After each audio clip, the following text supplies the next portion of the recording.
hi hello নমস্কাৰ guys মানুহ মই অসমীয়া খিৰাইজ মই পংকজ প্ৰীতম আৰু আপুনি চাবলৈ আৰম্ভ কৰিছে দা ব্লাইণ্ড ফেমিলি ব্লগছ আৰু এইখন ইপিনি গাড়ী এখন দেখিছে আজি হঠাৎ মানে এইখন গাড়ী লৈ কোন আহিছে আপোনালোকক দেখাম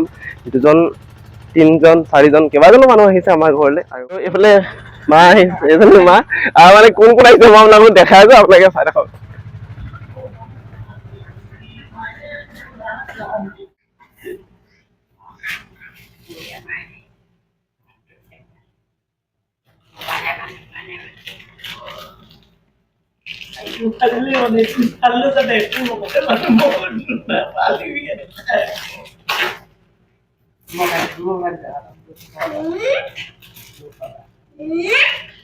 অকমান দি থাকক নেকি অকমান পিছতে খাই দিম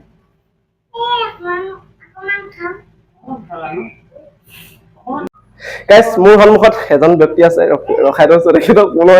আপোনালোকক দেখাই আছো এজন স্পেচিয়েল ব্যক্তি আপোনালোকে হয়তো বহুতে চিনি পায় নমস্কাৰ আহিলো আমাৰ পংকজ ভাইটিৰ ঘৰলৈ আৰু বহুত দিনৰ আশা আছিল আৰু আশাটো পূৰ কৰিলো কিনো দিম কিনো কৰিম মাত্ৰ অন্তৰখনে বিচাৰিছিলে যে সিহঁতৰ ঘৰলৈ এবাৰ অহাৰ আৰু আহিলো আজি ভাল লাগিলে সকলোকে দেখিলো ককাই ভাই কেইজন কিন্তু দুখো লাগিছে অন্তৰত বহুত আঘাতো পাইছো ঈশ্বৰৰ সন্মুখত যিহেতু ঈশ্বৰে দিব লাগে তথাপিও ইমানকেও মানুহক তাৰমানে দুখ দিব নাপায় বুলি মই ভাবোঁ আৰু যি কি নহওক যিবোৰ হৈ গ'ল অলৰেডিটো হৈয়ে গ'ল আৰু ভৱিষ্যতৰ দিনকেইটা যাতে ভগৱানে খুব মংগলময় কৰক সিহঁতৰ আৰু সুখময় কৰক তাৰে কামনা কৰিছোঁ লগতে সকলো বন্ধুবৰ্গলৈ এটাই অনুৰোধ যাতে ইহঁত যিহেতু ছজন মানুহে দৃষ্টিশক্তি মেক্সিমাম কম 20% দেখে 20% শুনিছোঁ আৰু যিহেতু মোবাইলটো চাওঁ বুলি ক'লেও 1 MC ওচৰৰ পৰা চাবলগীয়া হয় আৰু সেইবাবে কৈছোঁ আপোনালোকে যি পাৰে যেনেকৈ পাৰে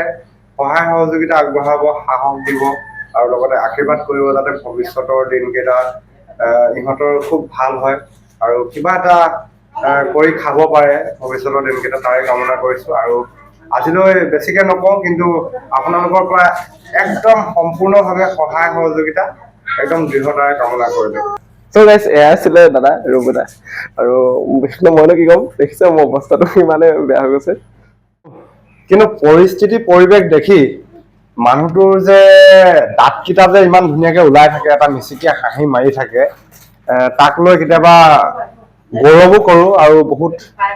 মানে দুখো লাগে মই ক'লো নহয় বাৰে বাৰে ক'ম যে দুখটো বাৰে বাৰে কম দুখ লাগে আমাৰ কেলৈ আমি যিহেতু খুব সুন্দৰকৈ আমি চকুকেইটাই দেখোঁ আৰু ইহঁতে ইমান সুন্দৰকৈ নেদেখে যিহেতু 20% দেখে আৰু ইমান দুখৰ মাজতো এটা সুন্দৰ হাঁহি মাৰি দিয়ে তাত হাঁহিটো দেখিলে একদম মন ভৰি যায় আৰু এনেকৈয়ে ভৱিষ্যতৰ দিনকেইটা হাঁহি থাকক আনন্দত থাকক তাৰ কামনা কৰিছোঁ ধন্যবাদ চ' গাইজ এতিয়া আকৌ আৰু এজন ব্যক্তিক দেখাম আৰু সেইগৰাকী ব্যক্তি মানে আজি আমাৰ ঘৰত দ্বিতীয়বাৰ আহিছে ছেকেণ্ড টাইম ন ছেকেণ্ড টাইম আহিছো মই হয় আৰু সেইজন ব্যক্তি হৈছে মৃদুল গগৈ দাদা আৰু আচলতে আমাৰ মানে সকলোৰে গুৰু মানে এডভাইজাৰ হয় চ' প্ৰত্যেকটো কথা যদি আমি নাজানো তেখেতকে সুধো আমাৰ যিমান কেইজন ব্যক্তি আছে হয়তো সকলোৱে তেখেতৰ পৰাই মানে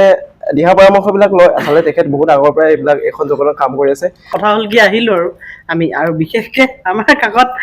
টিকলা আছে বৰ্ণিল একদম ভাইৰেল বয় বৰ্ণিল নেওগ তোমাৰ নামটো কৈ দিয়া বেটা নামটো বৰ্ণিল নেওগ এতিয়া মৃদুল আৰু বৰ্ণিল নেওগ আছে পংকজৰ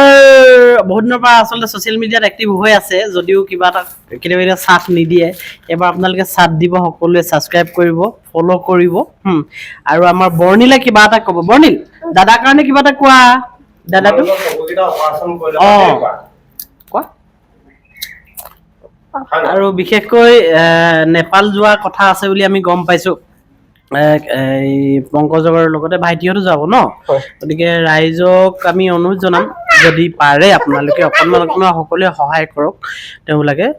কাৰণ তালৈ যোৱা মেলা আৰু মেডিকেলৰ খৰচ যথেষ্ট হৈ পৰে গতিকে যদি আপোনালোকৰ পৰা অকণমান এনে ধৰণৰ সহায় পায় নিশ্চয় উপকৃত হ'ব আমাৰ ভাইটিকেইটা গতিকে আপোনালোকলৈ বিশেষভাৱে অনুৰোধ থাকিল অকণমান হ'লেও আপোনালোকে যাতে আৰ্থিকভাৱে সহায় কৰে বেটা কিবা এটা কোৱা দাদাকেইটালৈ চকুৱে নেদেখে নহয় তোমাৰ চকুটো নেদেখা নেদেখে যাতে দেখা ল'বা দেই আব্বা ধান ক'বা দেই আৰু ৰাইজক কৈ দিয়া যে পইতা অকমান দি দিব দেই পইচা দিবলৈ কৈ দিম চবকে মই পইচা দিবলৈ চবকে কৈ দিম 10 টকা 20 টকা 10 টকা 20 টকা যি পাৰা দিবা যি পাৰা যি পালা দিবা আৰু ইয়াত টোপনি ক্ষতি আছে আজি 6 দিন না 5 দিন কাইলৈ 6 দিন হ'ব 5 দিন ঘূৰি ফুৰিছো তাৰ ভিতৰতে 3 দিন মান টোপনি ক্ষতি কালিও আহি 3টা বজাত সোমাইছোহি আমি সেইটো কাৰণে ঠিক আছে সেইখিনিয়ে মেইন কথা আৰু তোমালোকৰ চাৰজনো নেদেখা আৰু আছে আছে নেকি আছে দেউতা ভাইটি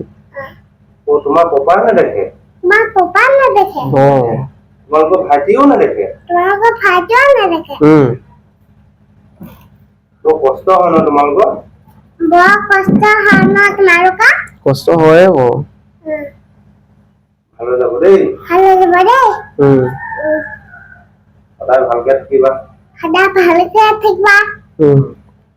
তুমি আহিলে ভাল লাগিছে দেই আমাৰ ঘৰলৈ thank you so much thank you so much most welcome বেটা আৰু দাদাহঁতৰ লগত কথা পাতি থাকোঁতে কেতিয়ানো সময়টো গুচি গ'ল গমেই নাপালোঁ অৱশেষত দাদা আৰু বেটাক সকলোকে বিদায় দিলোঁ আৰু আজিৰ ভিডিঅ'টোৰ পৰা আপোনালোকৰ পৰাও মই বিদায় মাগিছোঁ